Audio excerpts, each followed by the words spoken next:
बिस्मिल्लाहिर्रहमानिर्रहीम। तमाम देखने और सुनने वालों को अस्सलाम वालेकुम। नाज़रीन, आज का बयान है कौम समूद। हज़रत हूद अलैहिस्सलाम और जो लोग इन पर ईमान लाए थे, जब कौम आद पर अजाब आया तो अल्लाह ताला ने उनको बचा लिया। फिर जो उनसे औलाद हुई वो कौम समूद कहलाई। वीडियो शुरू करने से पहले मेरे चैनल को सब्सक्राइब कर लें। इस कौम का इलाका अल हजर था, जो आज भी मौजूद है। कौम समूद के लोग बड़े ताकतवर और जंगजू लोग थे। पहाड़ों को तराश तराश कर उन लोगों ने महल बना रखे थे और उनमें ज़िंदगी बसर करते थे। ये कौम शिर्क में मुब्तला थी। ये लोग बुतों की पूजा करते थे और उन बुतों को ही अपना खुदा समझते थे। अल्लाह ताला ने हज़रत सौलेह अलैहिस्सलाम को अपना नबी बनाकर उनकी तरफ भेजा। जब हज़रत सौलेह अलैहिस्सलाम ने अल्लाह का पैगाम उनको पहुँचाया तो कौम के लोगों ने कहा कि ए सौलेह, आप भी तो हमारी तरह इंसान ही हैं। हम वही करेंगे जिसे हमने अपने बादो अजदा को करते देखा है। हम अपने सारे खुदाओं को छोड़कर कैसे एक अल्लाह की इबादत कर सकते हैं? हाँ, अगर आप हमें कोई मौज़ा दिखा दें जिससे हमें यकीन हो जाए और हम आप पर ईमान ले आएं। कौम ने मुतालबा किया कि उस पहाड़ से एक हामला ऊँटनी निकल आए और हमारे सामने आकर वो बच्चे को जन्म दे तो हम मान लेंगे कि आप अल्लाह के नबी हैं और हम आप पर ईमान ले आएंगे। कौम का मुतालबा सुनकर हज़रत सौलेह अलैहिस्सलाम ने अल्लाह से दुआ की और अल्लाह ताला ने अपने नबी की दुआ को कबूल कर लिया। फिर हज़रत सौलेह अलैहिस्सलाम ने अपनी तमाम कौम को एक जगह पर इकट्ठा किया और कहने लगे, उस पहाड़ की तरफ देखो। तो उनकी निगाहों के सामने उस पहाड़ की तरफ से एक ऊँटनी निकल कर आई और बच्चे को जन्म दिया। ये मौज़ा देखकर सब हैरान हो जाते हैं। जिसके पास अक्ल थी वो सौलेह अलैहिस्सलाम पर ईमान ले आते और बाज़ मगरूर लोग उसे जादू का नाम देकर इनकार कर देते। हज़रत सौलेह अलैहिस्सलाम ने नसीहत की कि ये ऊँटनी अल्लाह का मौज़ा है।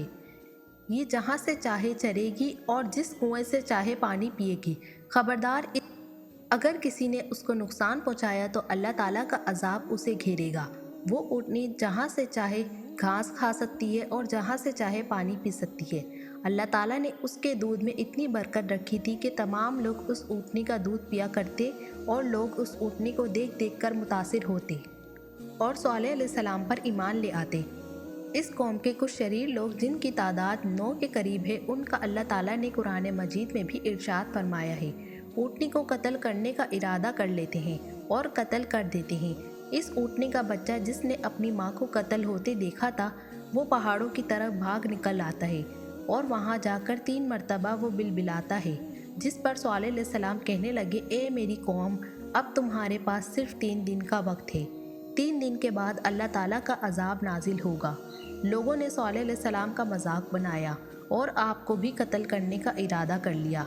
जब उस मोहलत का पहला दिन शुरू हुआ तो तमाम कौम के चेहरे जर्द होना शुरू हो जाते। दूसरे दिन तमाम लोगों के चेहरे सुर्ख होना शुरू हो जाते। जब तीसरा दिन तुलू होता तो उन तमाम लोगों के चेहरे सियाह हो जाते। बाज़ लोग कहते हैं कि ये सौलेह अलैहिस्सलाम का जादू है, लेकिन बाज़ लोगों के दिल में ये बात आ जाती है कि कहीं उनकी बात सच तो नहीं हो गई। जैसे ही चौथे दिन का सूरज तुलू हुआ, आसमान से खौफनाक आवाज़ आती है, जिस आवाज़ की वजह से तमाम लोगों के दिल फट जाते हैं और ज़मीन पर ज़लज़ला आ जाता है, जो ज़मीन पर तबाही मचा देता है। हज़रत सौलेह अलैहिस्सलाम ने उनको 3 दिन की मोहलत देने के बाद खाने काबा में चले गए थे। आप अपने मानने वाले लोगों को लेकर खाने काबा में चले गए थे और उनके अलावा तमाम लोगों को अल्लाह ताला तबाह बर्बाद करके हमारे लिए निशान इबरत बना देते हैं। उम्मीद है आज की वीडियो देखना और सुनना अगर आपको अच्छा लगा हो तो मेरे चैनल को सब्सक्राइब करें और बेल आइकन को प्रेस करना मत भूलिएगा, ताकि मेरे आने वाली वीडियोस आपको जल्दी मौसूल हो जाएं। मिलते हैं आपसे अपनी अगली वीडियो में, तब तक के लिए अल्लाह हाफ़िज़।